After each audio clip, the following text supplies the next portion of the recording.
Hi, today we'll be talking about the Windows 7 end of life and how you can prepare your environment for upgrading to Windows 10, seeing as the Windows 7 end of life will be happening on the 14th of January 2020. So at that point, Microsoft will not release any more security updates for Windows 7, which means that in fact you'll have to update to Windows 10 to remain completely secure against any type of Windows vulnerability.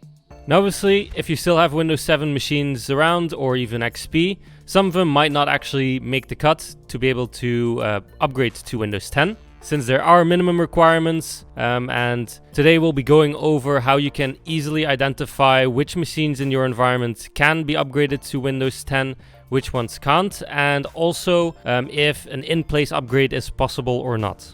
So here we are in Lansweeper. I've loaded up our Windows Readiness report.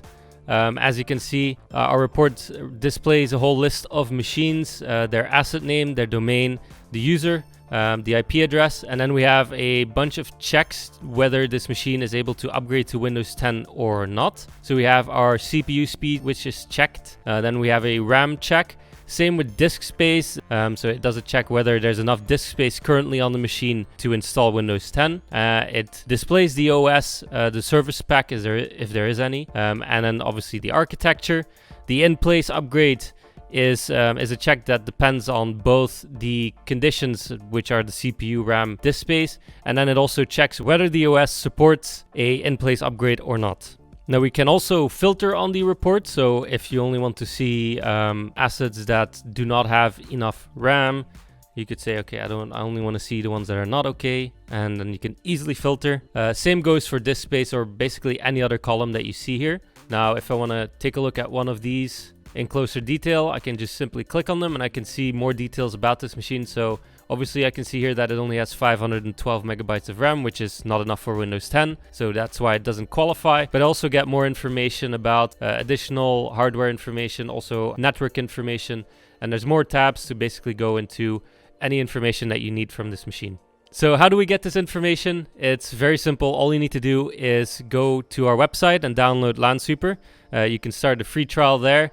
Once you have installed Lansweeper, it will do an IP range scan on your network and grab any information it can find. Now once you've finished your scan, you'll end up on the dashboard. So if we go over to our assets tab, as you can see, Lansweeper has already pulled in a lot of different types of machines and different type of information.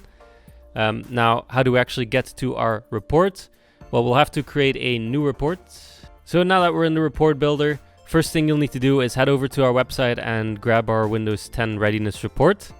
Once you've grabbed it, you can head over back to this tab, delete the default report, and then simply paste in the report that you grabbed from the website. Once the report has loaded in, don't forget to give it a title, and then hit save and run.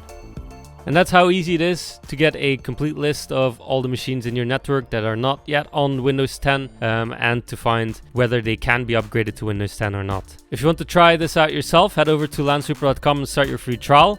If you want to see more about Lansweeper, take a look at the following videos.